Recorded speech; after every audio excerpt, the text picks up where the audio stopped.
there's a term I coined a few years ago, okay? And it has increasingly become, I think, relevant in our conversation about certain folks out there in the interwebs that are telling stories. And that word is fauxgressive. This would be people who are allegedly progressive and have been tagging progressive around their name and themselves forever, and they're full of shit. They either directly work for the Kremlin or they are millionaire Marxists like our friend Jimmy Dork, all those folks, okay?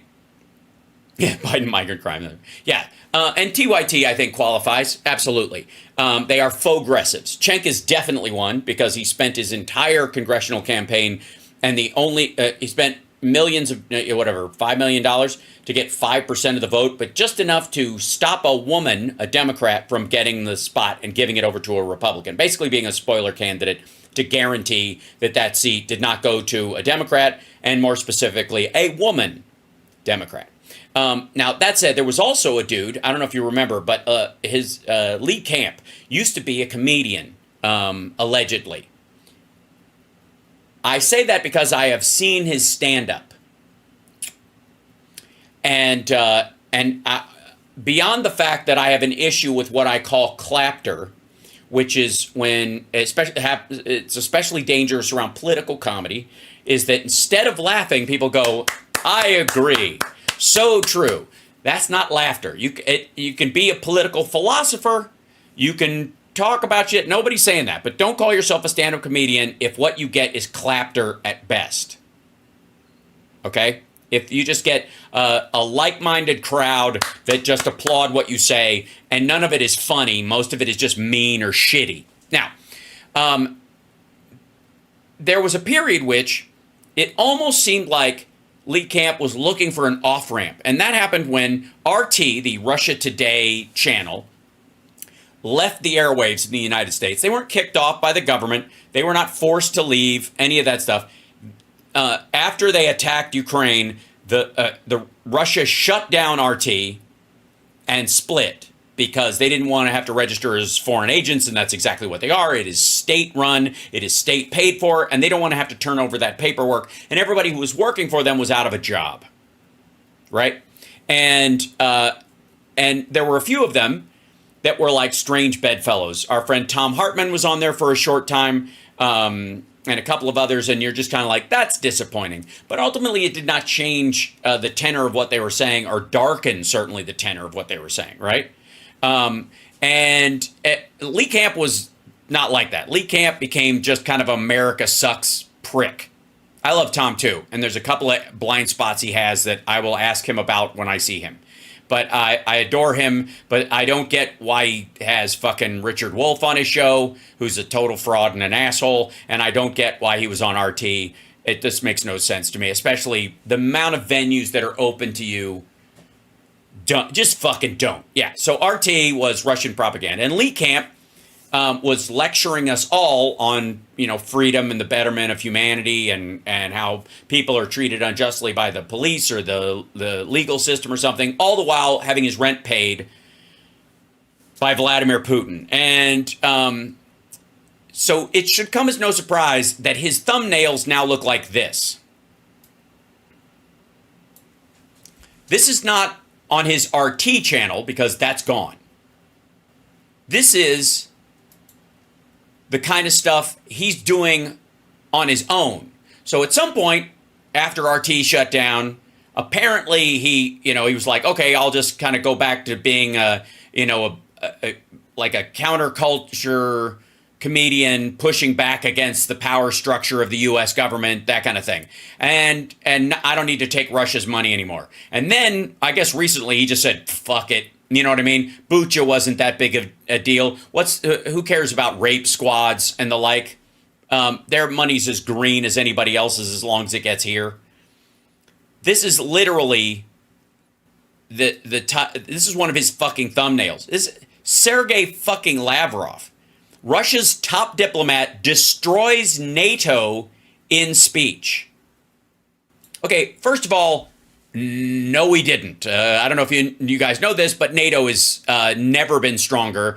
And Sergei Lavrov is a racist and a bigot and is anti-gay and anti-woman and sends murder squads into Africa to slaughter pregnant women. So fuck him.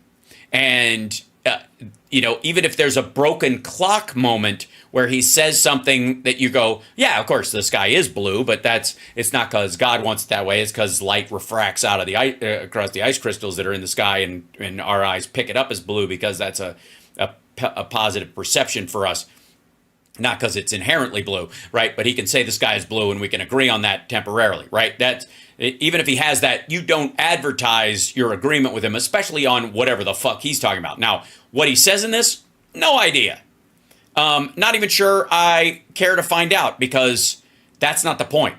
Because I know what Lavrov has said about NATO, and I know the fact that this asshole, if he agrees with him, is way, way, way down the road, past the point of no return. Let me show you, though, something, chat room, if I may, because I'm going to have to grab this link. Because I don't know if you know this, but he's going for the kids today. Lee Camp is he's just trying to build a whole new. Where is it? Let me see this. I guess you have to. Yeah, I'll have to blow this up. Yeah, here you go. The title of this video is "Wow, this is so exciting: the horrifying truth about Kamala." Now, watch this. I'll show you. This is an exciting time. It's an exciting time to be alive, folks, because Biden has stepped down. So now we can nominate a real progressive. Okay, you see all the little chop edits and all that shit? Like he went on Fiverr and found an editor to gussy up his fucking videos for the kids today, right? Just anything to make it interesting. Is he drunk? No. High? Possibly. Maybe both. I don't know. I know he's high on his own supply, if that's what you mean. This is our chance. A real fighter. Oh, and by the way, in case you haven't recognized at this point, this is all sarcasm, which is what idiots have instead of a sense of humor. For the workers, a real anti-war candidate. Let's fight like hell. Let's never back down. Let's show what we're made of. Oh, wait, no, it's over. Oh, okay, it's over. It's over now.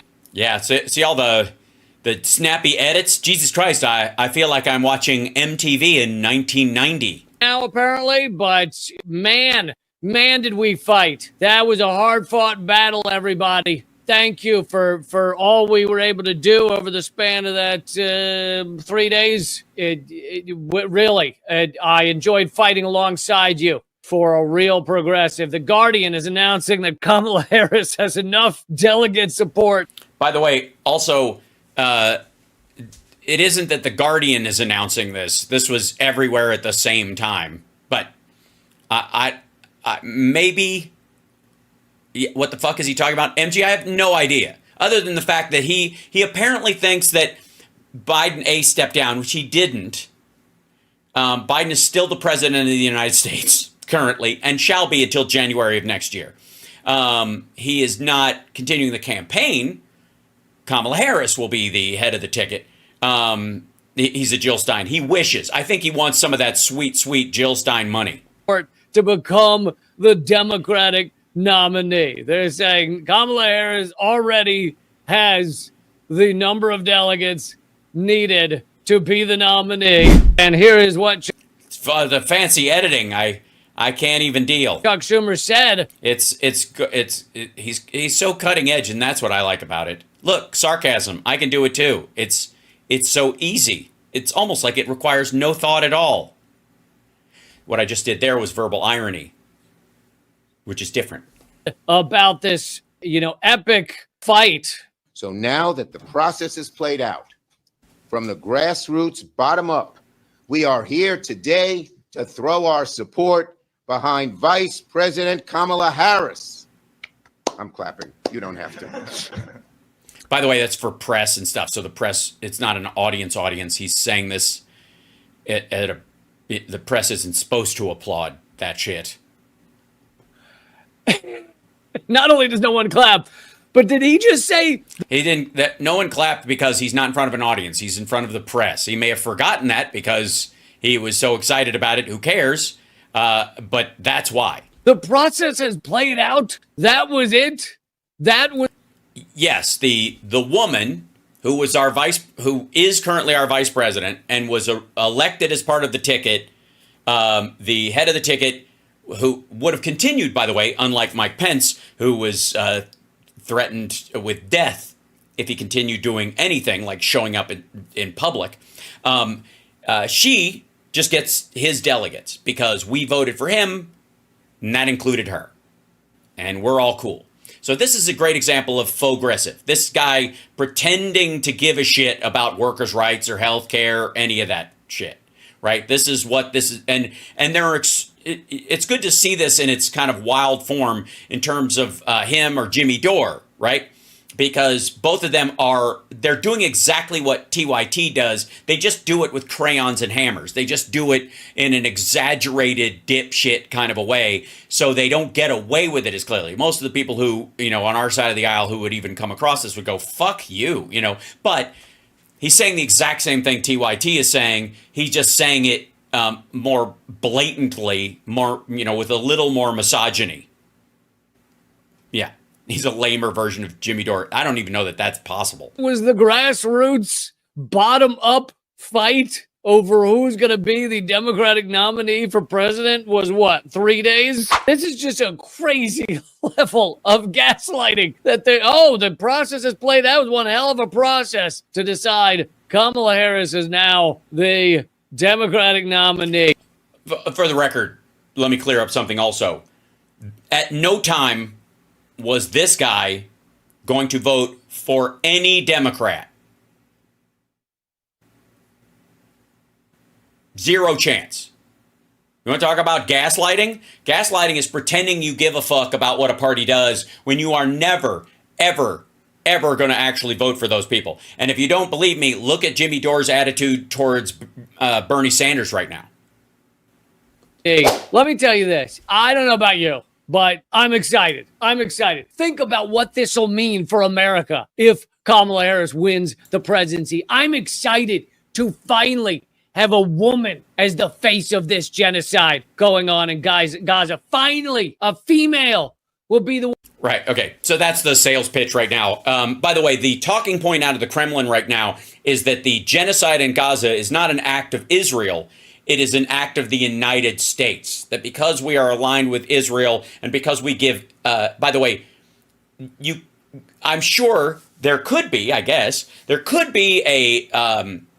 Israeli extremist equivalent of this fuckwad who would go, oh, great, now we have Kamala Harris as the voice of the people who keep making water available to the people in Gaza, giving them water pipes that they can dig up and turn into missiles and fire at my mom, right?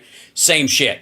Either way, that ain't our war. We may, again, support an ally in this situation and supply, and try to tamp down aggression on both sides, right? But it isn't, the talking point isn't that our policy towards them is bad or any of that, right?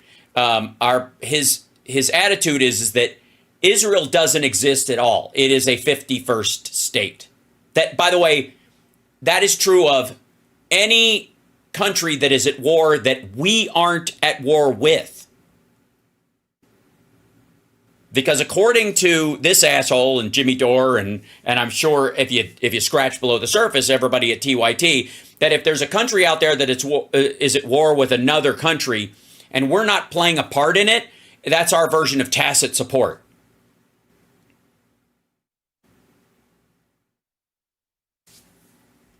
The one deciding to drop bombs on children on a daily basis. Right.